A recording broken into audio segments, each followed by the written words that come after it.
Hi అండి. ఇది కూడా రియల్ స్టోరీయేనండి. ఒక తల్లికి ఇద్దరు ఆడపిల్లలండి. పెళ్లి చేసింది. ఒక కూతురికి పెళ్లి చేసింది కానీ ఆ అల్లుడు ఎంత గలీజోడంటే అసలు ఎవరితో పడితే వాళ్ళతో తిరుగుతూ ఉంటారంట అండి. ఇది రియల్ స్టోరీయే. కానీ వాళ్ళ పెద్దమ్మ పిల్లలు కొడుకులు ఉంటారు కదా, వాడిని బాగా చితకబాదిరంట. అది అట్లా ఇట్లా చేసి అయినా వాడు సెట్ కాలేదండి. దాంతో ఉండడం స్టార్ట్ చేశాడు.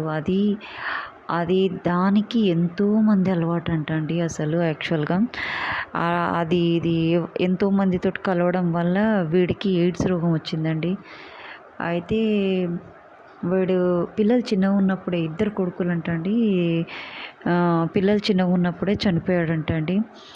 అయితే ఆ తల్లి ఆ కూతుర్ని దగ్గర తీసి పైకి వచ్చి పిల్లలు చదువు అయిపోయే వరకు దగ్గరనే ఉంచుకొని, చిన్న పిల్లలు చిన్నగా ఉన్నప్పుడే వాడు చనిపోయాడు ఎయిడ్స్ రోగం వచ్చి. ఆ తల్లి ఏం చేసింది, కూతుర్ని దగ్గర పెట్టుకొని ఆ ఇద్దరు పిల్లల్ని చదివించి మంచిగా సాఫ్ట్వేర్, ఒక పిల్లగాడు యూఎస్ఏలో ఉన్నాడండి, ఇంకో పిల్లగాడేమో ఇండియాలో జాబ్ చేస్తున్నాడు. వాళ్ళు ఒక స్థాయికి వచ్చారు.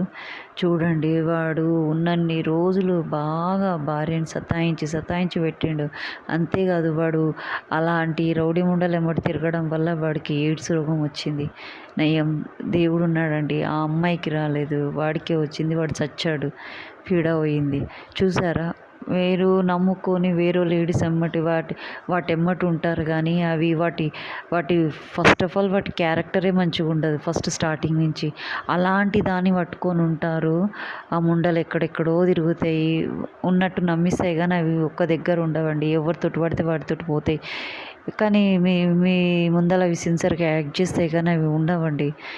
ఒక్కటే నేను మగవాళ్ళకి ఏం చెప్తున్నా అంటే, తల్లిదండ్రులు చేసిన పెళ్ళిని మీరు పాడు చేసుకోవద్దు. పాడు చేసుకొని యువతను ఆడదాన్ని నమ్మి మోసపోవద్దండి. ప్రాణం మీదకి ముప్పు వస్తుంది. మీరు చనిపోయింది కాక మీ భార్యలు కూడా చనిపోయారనుకోండి, మీ పిల్లలు రోడ్డు మీదకి వస్తారు. చూడండి, ఇది ఎక్కడికి ఇప్పుడు అసలు పక్క కూర్చుంటేనే ఒకరికి నుంచి ఒకరికి రోగాలు వచ్చి పాడవుతున్నాయి. అట్లాంటిది ఇద్దరు శరీరాలు కలిసాయనుకోండి, ఎన్ని రోగాలు అంటుతాయో ఆలోచించండి. ఇది ఎక్కడి వరకు దారి తీస్తుందండి. ఇట్లాంటి పనులు చేస్తే నాకు ఒక్కొక్క కేసు వింటుంటే కళ్ళు తిరుగుతున్నాయండి. నిజంగా ఇలాంటి వాళ్ళు కూడా ఉంటారా అనిపిస్తుంది. మనం ఇప్పుడు బయటికి వెళ్ళింది తెలియదు, ఆఫ్టర్ మ్యారేజ్ తర్వాతకే వెళ్తున్నాం కాబట్టి, పెద్దవాళ్ళతో మాట్లాడుతున్నాం కాబట్టి ఇవన్నీ తెలుస్తున్నాయండి. నిజంగా ఏం మనుషులండి, ఏం కాలం అండి ఇది, నాకైతే అర్థం కావట్లేదు. ఇంత ఘోరంగా ఉంటారా అనిపిస్తుంది నాకైతే. అవి వింటుంటే అయితే కళ్ళు తిరిగిపోతున్నాయి నిజంగా. ఏమొస్తుంది వీళ్ళకి?